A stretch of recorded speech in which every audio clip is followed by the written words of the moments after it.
Hi everyone, it's Catherine. Welcome to my channel, Read Journal Love, and today I wanted to share with you my book awards for 2024. Every year in my journal, I make a spread I just award, like you're going to an award ceremony, but for the books that I've personally read, it's just a fun little part of my journal, and I've shared it with y'all the last couple years, and I thought I would do it again this year. So, drum roll. Here are my awards for 2024. Okay, for the first one, I'm going to start at the bottom and then work my way up to what I feel is my book of the year. So, the first thing I wanted to share was that I'm making a new award for favorite classic. So I looked at all the classics that I've read, and I've read quite a few this year. I'm proud of myself about that. I've read some big ones, which I'm proud of myself about that. So I am progressing in my journey of trying to read more classics. But it's funny, the book, the second last book of the year is my favorite classic, and I have been wanting to read this for a long time. I have been waiting to read it till the Christmas season, so that's why I did not immediately read it. But this is my favorite classic for 2024, and that is Little Women.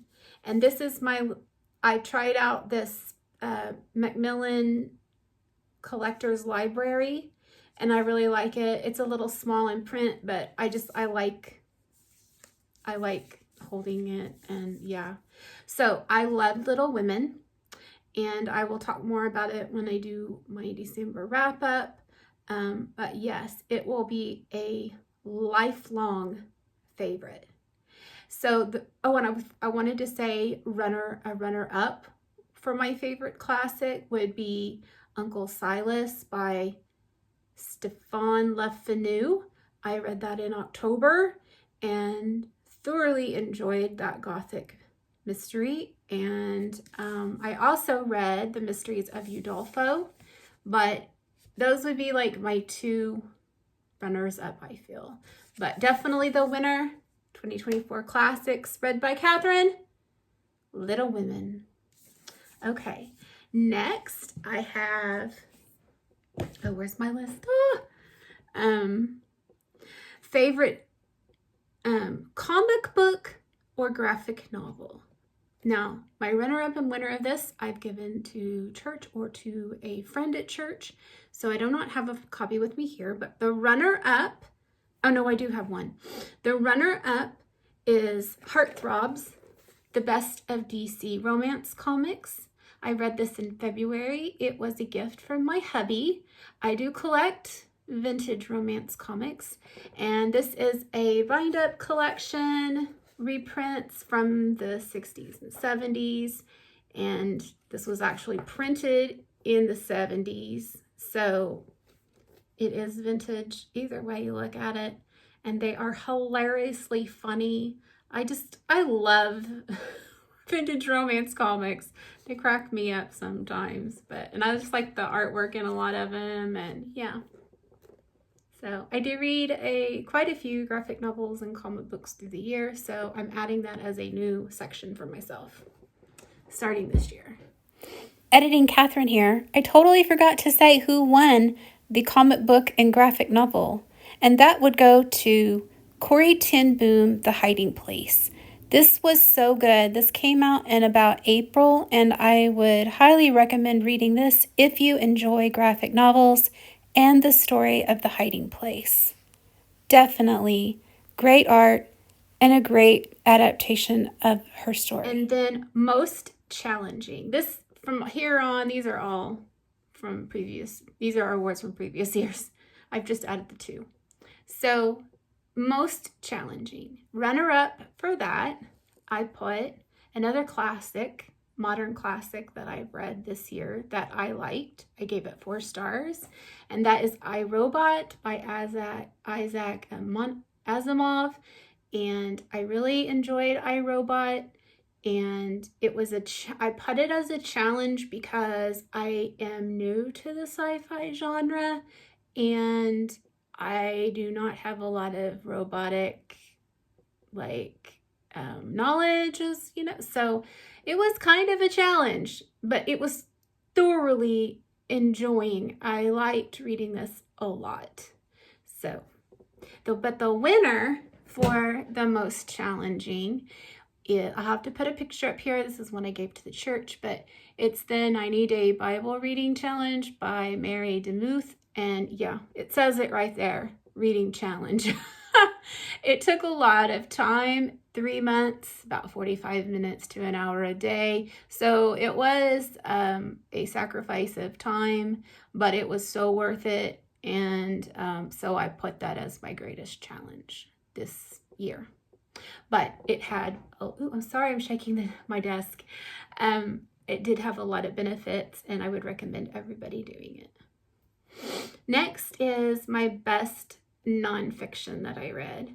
So the runner-up for that one is Trustworthy by Benjamin Shaw. I really liked this book. I did a book review about it here on my channel, and I would recommend this in my Biblical Studies Challenge, yearly challenge thing.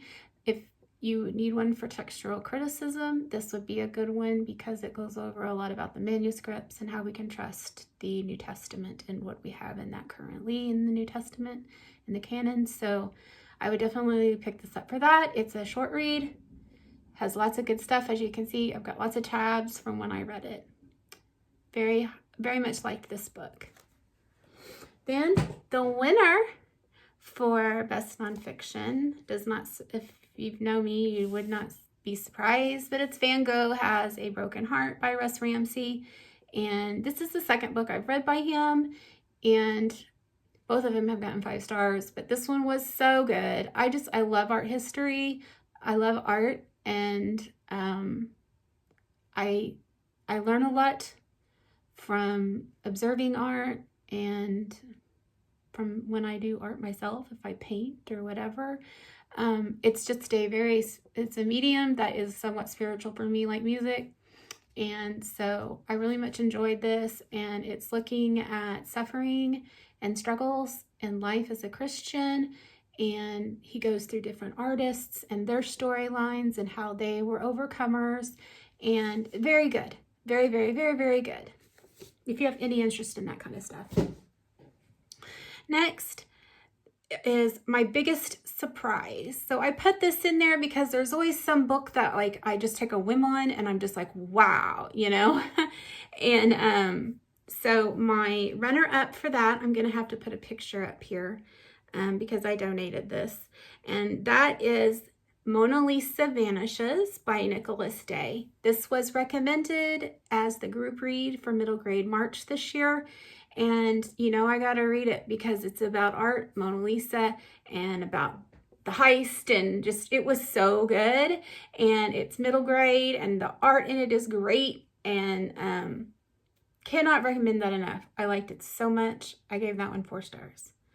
And the winner for the biggest surprise is one of my top 3 books of the year, and I borrowed this from church, so I'll have to put a picture up here, but it is The Island of Blue Dolphins by Scott Odell. And I read this as a buddy read with the, it was like a summer reading group under Old American Spirits channel. And yes, I will never forget this story. It is in my heart, and I very much liked this story. And definitely it deserves this award. It is a nonfiction. It's about a real person. Very moving. Very, very good. And then the next award is my favorite fiction series. So books, it's like a series that I worked on that I've read more than one in the year for that series. And so the runner-up is Cherry Ames. I started that this year, and I have read 8 of them. I have plenty more to go. And I love them. I love these because she's a nurse, and they're from the 40s and into the 50s. And you see her go to school, then you see her become a senior nurse, and then you see her go into being like the chief nurse. You see her going in to be the army nurse. You see her going in to be a flight nurse, a visiting nurse, a private duty nurse. Let's see what else I read. And veterans nurse. But my favorite has been chief nurse. It was such a good story about a guy in this plane, and it lands where she's at in the jungle, and he's got this piece of shrapnel stuck in him, and so there's like a history with that, getting that shrapnel out, and there's a mystery about the plane, and it's so good. And I recommend all the Cherry Ames books. They're fun and very much takes you on a little escape, and they're clean. But the winner for best series goes to The Chronicles of Narnia. This year I've read 3, so I did get the 3 that I've read this year out. I read The Lion, the Witch, and the Wardrobe, The Horse and His Boy, and Prince Caspian. My liking is in that order. And yeah, so I read The Magician's Nephew last year, and then this next year I'll read the rest of them. And yeah, so that was the winner for that. I'm sure everybody would agree. We all love Narnia. And then best, my favorite historical fiction. So runners up is Of Golden Shadows by Michelle Greep. I really like this one. It is very gothic in feel, and she's kind of somewhat of a little spy. Like, it's not a spy, but just kind of a little bit of that, kind of like shadow. That's where you get the shadow. And then it's very gothic in feel. There is, ancient artifacts, and which I liked. The love story's cute. Yeah, I enjoyed that a lot. But the winner, I'm gonna have to put a picture up here because I donated it to the church. But that is A Lady's Guide to Marvel and Misadventures. I love this book. I read that, like in March or April, and I am still thinking about that story. It is so whimsical and just so fun. It was fun to read for me, and I liked all the characters. I mean, the opening line of that book says it all. I wish I would have wrote it down, but it's just something about your family being so exhausting or something. And then you get to know the characters of her family, and you're just like, I can see how she said that. But the mother in the story is just so funny. And at first you just are kind of like, you don't like her. But then she just develops this wisdom. And once you kind of get to see, know her a little better or whatever. And the male lead in the story is great. And I love the automatons. It reminded me of when I read Hugo all those years ago. And I also liked that. But yeah, that one definitely gets the award for best historical fiction. And then the next one is best contemporary, or my favorite contemporary fiction from this year. So the runner-up, this was a really hard one. This was so difficult for me, but I really just had to think about which one I liked more. But runner-up is Tea with Elephants. I really thought I'd give this the best contemporary fiction, but anyways, so Tea with Elephants. This is a great story of friendship and just following God and just having a divine resolution to the issue you have at hand. Both of them are dealing with something, but they're holding it in, and then they just keep letting a little bit of it out, a little bit of it out. And through this trip that they go on together, these old friends that haven't seen each other in a while, they go on an African safari. So yes, you are in Africa through this, and they talk about all the animals. I mean, I highly recommend playing like the Lion King instrumental music, background music, or something. Put on some like animal stuff on the TV, you know, like some ASMR or whatever, and just feel like you're there on the safari. And it was so good. I really recommend reading this if you haven't. Such a good story of friendship. Yes, so good. And I can't wait for her next one that comes out next year. They go to Italy. Okay, so the winner of Best Contemporary Fiction, I'm gonna have to put a picture up here because I gave it to the church, is The Vanished by Cara Putman. I really liked this book. I liked it so much. It is a story, again, about art, and I love art. And she's a lawyer, and she goes back to town because something happens at her job. So she goes back to her hometown, and there's this guy in the art museum, and there's these paintings from this woman saying that they're really hers. And if you know anything about the Monuments Men, that's going to kind of come into play with art from World War II. And it's just a very good story. There was so much suspense in the book and the art, and I just really enjoyed this book. And it was hard to pick between that and Tea with Elephants, but I just really like that story about how the relationship develops between the lawyer lady and the art guy, and he's a single dad. And so the girl or the child in the book is a good character.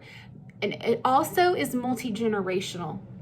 So you have the parents and grandparents of the lawyer lady, and then the parents and the child of the main character. And it's just really good. You know how I like multi-generational. So that topped and made me decide that was my favorite, because I read that in April and I'm still enjoying it. So we come to the last one, and that is my favorite overall fiction of the year. Now, this will not be it can't be in any other category, and it can't have already gotten an award, and that's one of my criteria. And I narrowed it down to 3, but then 2 I've already given awards to. So, and I asked my husband, and he said that is the book that I observed you being the most involved and excited about as you were reading it. So it definitely wins, and that is The Little White Horse by Elizabeth Goudge. Now, I read it. I got like a $4 copy on eBay and paperback, and then I loved it so much. My husband read it, and he gave it 5 stars. So if my husband likes it that much, it's good. So we liked it so much, my husband got me a folio. I have no other Folio Society books, but I do now have The Little White Horse in the Folio Society. And I'm so excited. I want to reread it already, but I know I need to give it a couple. Look, it's got pictures. I know I need to give it like probably another year before you reread it. So it will feel like it's like an all new read, I guess, like, because you got to give it some time, maybe. I don't know. So anyways, book of the year, The Little White Horse. And I had never heard of this or this author, but last year, so in 2023, Shatona Havig, who I follow here on YouTube, she did like the Year of Goudge, and so this was one that she had read, and so I kind of like heard about it there. And then earlier this year, I was taking part in the Bookish Princesses monthly book club, and this was the book for February, but I went ahead and read it in January, and My reading life won't, and my library shelves won't be the same again, because this will be one that I will love forever. I loved the gothicness of it. I loved the whimsical, the fantasy, the fairy tale feel, everything about this book I so much enjoyed, and I would recommend reading it. So that's what I gave for my 2024 awards. Let me know what you think below. Bye.